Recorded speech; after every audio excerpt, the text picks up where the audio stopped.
प्रभुता पाई जाई मद नाई। जब उसको अधिकार मिला वह अभिमान से ग्रसित हो गया, पद से अभिमान से ग्रसित हो गया। सब बड़े बड़े देवता, सभी ऋषि, अमलात्मा विमलात्मा सब इकट्ठे हुए और सबकी तरफ उसने दृष्टि घुमा कर देखी।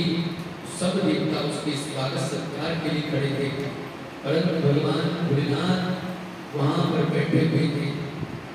अब ये इतना क्रोधित हुआ, दक्ष इतना क्रोधित हुआ कि इसको लगा कि ये तो मेरा धर्मा था, ये मेरे आदर सत्कार के लिए खड़ा क्यों नहीं हुआ। सभी देवी देवता खड़े हुए, तो ब्रह्मा जी को उसने खड़े करके मेरे पिता है और भगवान विष्णु इसलिए कि मेरे दादाजी इसलिए नहीं हुए खड़े, परंतु इसको तो मेरे आदर सत्कार के लिए खड़ा होना चाहिए। परंतु भगवान को अपनी समाधि में लेते उन्होंने मणिमन दक्ष को प्रणाम कर दिया था और इसने दक्ष प्रजापति ने क्या किया, भगवान शंकर को गालियां देनी प्रारंभ कर दी, गालियां देनी प्रारंभ कर दी। और जब गालियां देनी प्रारंभ करी तो सब करने लगे भैया की भगवान शंकर को ऐसी गालियां देना ठीक नहीं है, तो उसको गालियां क्यों दी, ये ठीक नहीं है।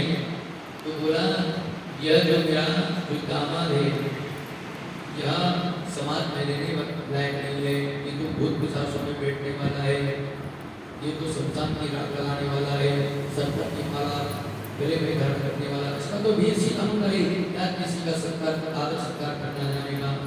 तब किसी ने पूछा भैया जब तुम्हें इसमें इतने दोष दिखाई दे रहे थे तो तुमने इसका विवाह नहीं किया, इसके साथ में विवाह नहीं किया।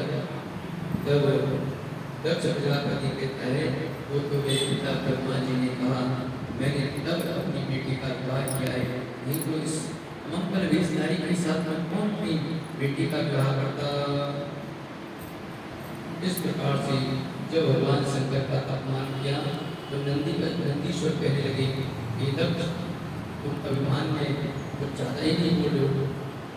वहाँ पर दक्ष भी नंदीश्वर से कहने लगा, नंदीश्वर भगवान दक्ष प्रजापति से कहने लगे, भगवान शंकर ने कहा कि ये बात ठीक नहीं है। यहाँ पर एक दूसरे को श्राप करने लगे, भगवान अपने गणों को लेकर के कैलाश पर्वत पर चले गए और 7 प्रकार में कहते हैं हरिहर निंदा नहीं झुकाना, कोई पाप को दोष समाना। बोला जो हरिहर भगवान की निंदा को सुनता है उसमें गोघात के समान पाप लगता है, गोहत्या के समान पाप लग जाता है। इस प्रकार से जब वहाँ पर श्राप एक दूसरे को दोनों करने लगे, दक्ष प्रजापति ने नंदीश्वर को कहा कि शिव पे पाप पंडित हो जाए। दक्ष प्रजापति को नंदी जी ने कहा कि जिस बकवास कर रहा है तेरे पे बकरे का लग जाए। हे दक्ष शिव, हे दक्ष को शिव से भ्रम हुआ, साबित उनको कर डाला है, भृगु आदि ने तेरा साथ दिया, उनको फल मिलने वाला है। बस नंदीश्वर ने कहा कि तुमने भगवान शंकर का अपमान कर दिया है, ये भृगु एक मुखा देवता, इस प्रकार से तुमने भगवान का अपमान कर दिया है, तुम्हें इसका फल अवश्य मिलने वाला है। और इसके बाद शंकर भगवान अपने गणों को लेकर कैलाश पर्वत पर चले गए।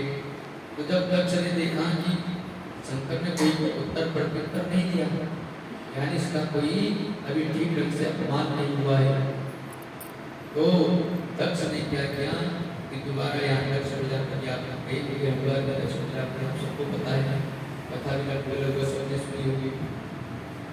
तो दक्ष प्रजापति ने क्या किया कि दोबारा यज्ञ किया और यज्ञ करने के साथ में सभी देवी देवताओं को उसने निमंत्रण दिया कि सभी देवी देवता इस यज्ञ में आए।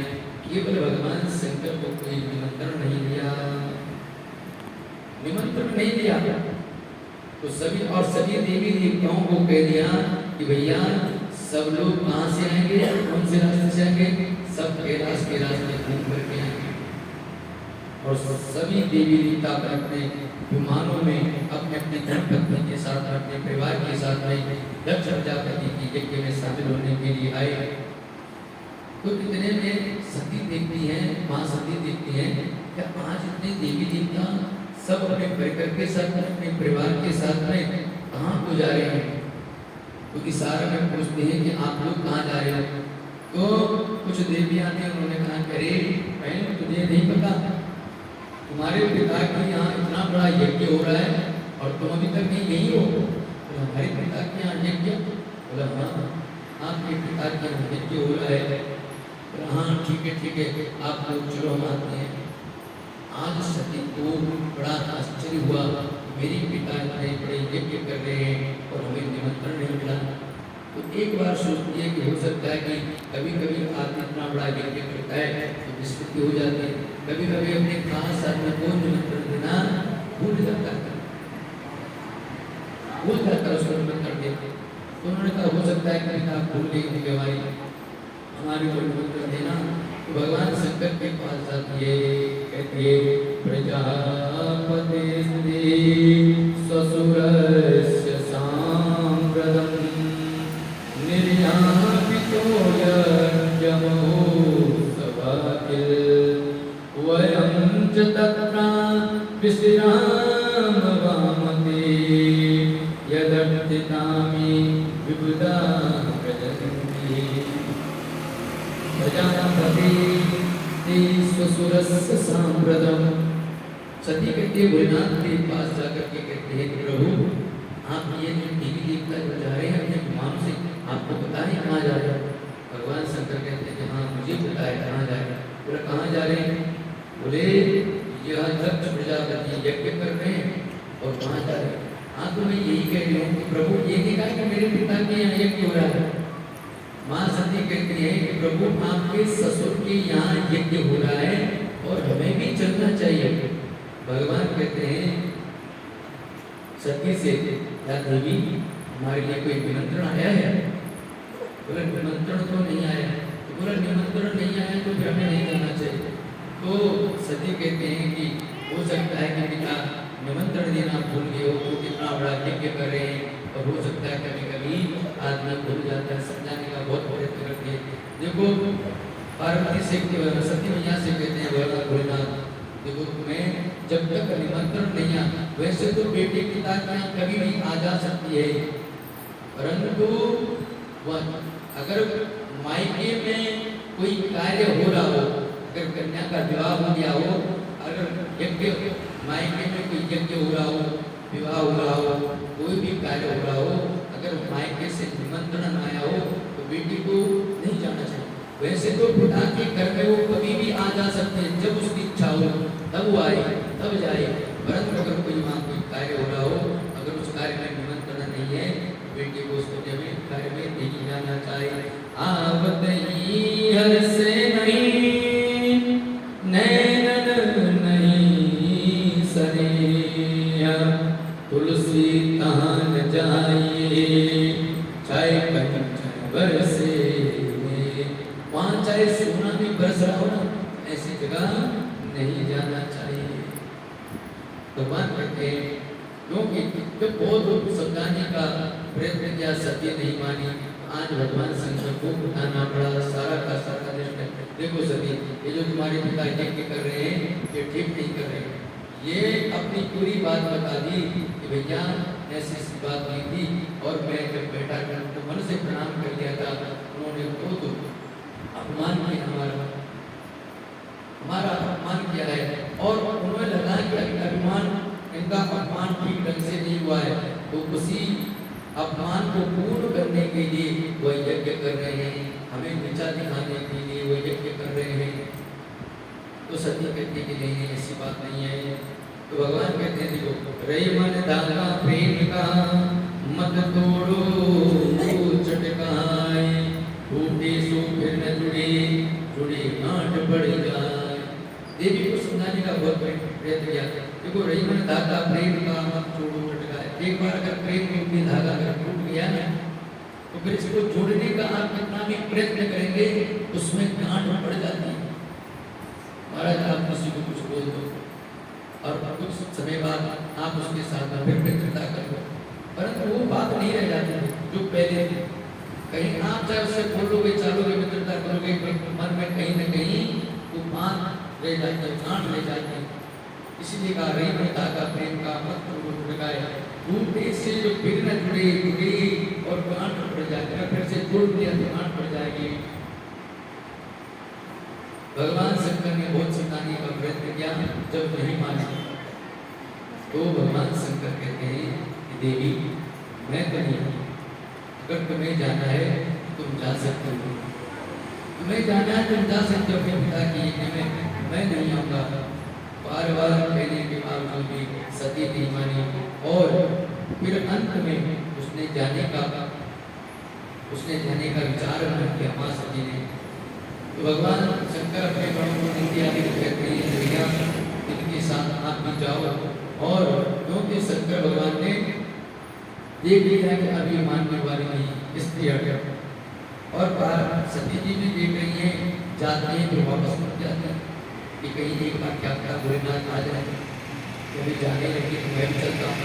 बार बार आगे गई जाती गई, तो फिर अंत समय में जब हुआ चली गई तो भगवान कहते हैं ओ सोई जो राम रचि राखा, वो बड़ा पैसा हस कही लगे जपन हरि नामा, गई सती जा प्रभु सुख दामा।